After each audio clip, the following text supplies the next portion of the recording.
Hi. What is happening, people? It is Brian, Alsruhe, NEVERsate.com, and the new t-shirts and hoodies are live. That kind of morning. So if you did not see the last video, we have released shirts. We have a couple new options. Now this is the winner of the logo contest where you guys all submitted logos for our brand. So this is actually the olive drab green one that we have where it is the phoenix on the shield going up. That one is brand new live, and again, a lot of this is for the military personnel because the olive drab and the more reserved colors. So if you guys want to pick one of those up, that is definitely an option. And do not worry, guys. I know a lot of people are kind of worried that the old logo is not going to be around, the Atlas with the die empty. Do not worry. That is still going to be around. We are not discontinuing that logo.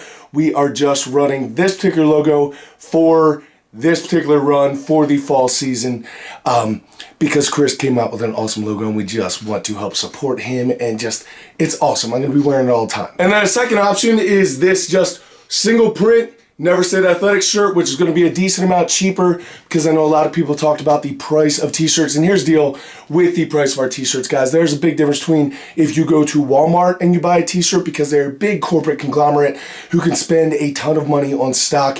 We are a little mom and pop organization. It would be like going to the local pizzeria or the local hardware store where it is actually run by a family. That is exactly what goes on with ours. So until we grow bigger, these shirts are going to be more expensive because we just can't afford to buy so many of the quantities to bring that price down. So I do apologize to you guys.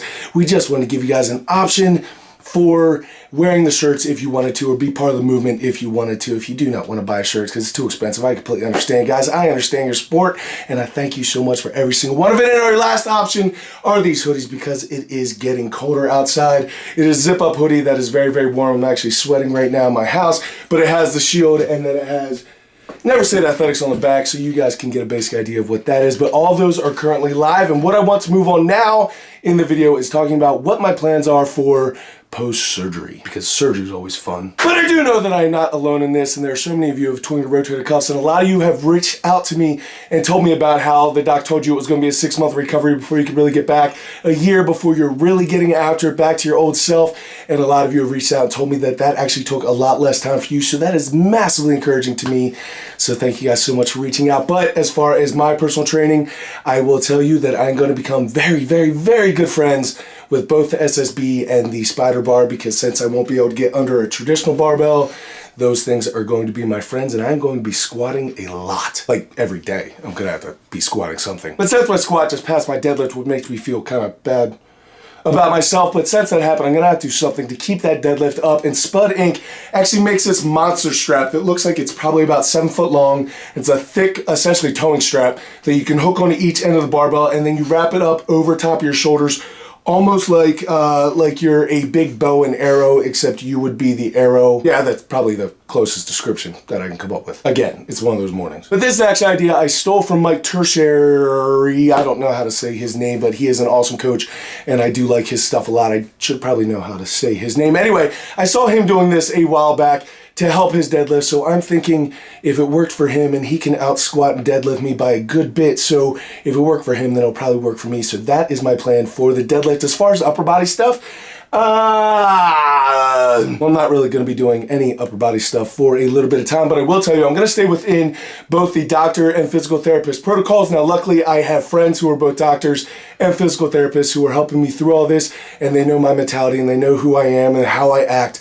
So they're going to be able to give me a good protocol for what I can do to rehab, and I will tell you from the moment that I wake up until I go to bed, whatever I'm able to do, I will be doing, and there's probably going to be a lot of ice involved because apparently this is a painful procedure. You guys are also going to be seeing a ton of the glute ham raise as well as reverse hyper. Not that you guys don't see a ton of that already. A lot of good morning stuff. Pretty much anything to drive up my posterior chain and keep my muscle mass as high as possible and my strength as high as possible while I go through this whole rehab dealing with only having one arm. Now, I know a lot of people have asked me if I will also get my foot done at the same time, and here's the problem with that. I would absolutely love to, but when you're already one arm down and that arm's going to be in a sling and you need to put together an entire gym expansion and all the equipment and put it together and put it up and install it all and get it down, delivered, and all of that stuff, I figured it'd be better to go with only one arm than one arm and one leg. And also, it is 2 different surgeons who would do those 2 different operations.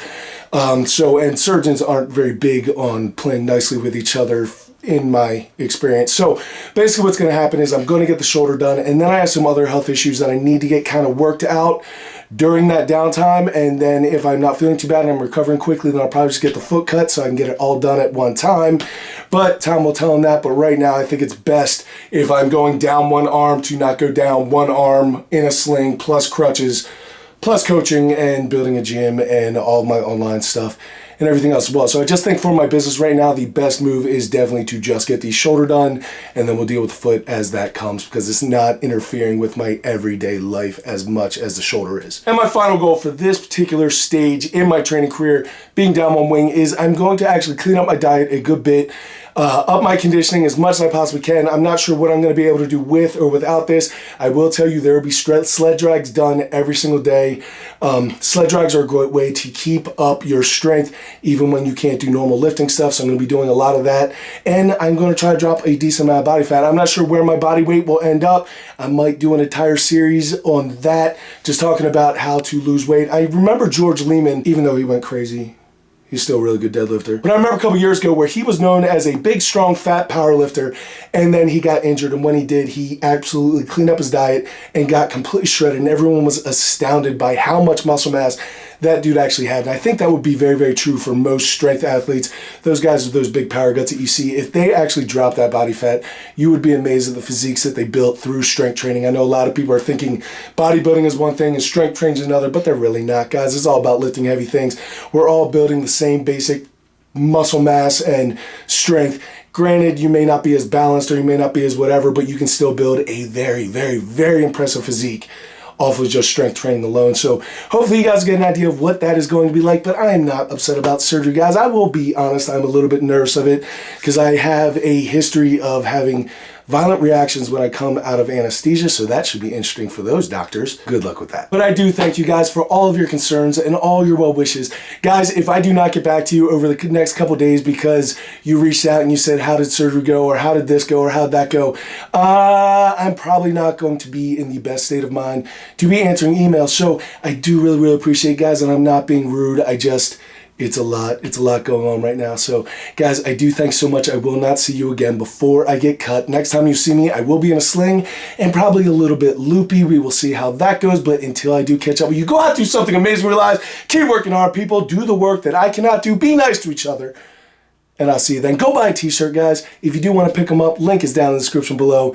Thank you guys so much for all of your support and everything you guys do to help me. I will catch up with you next time.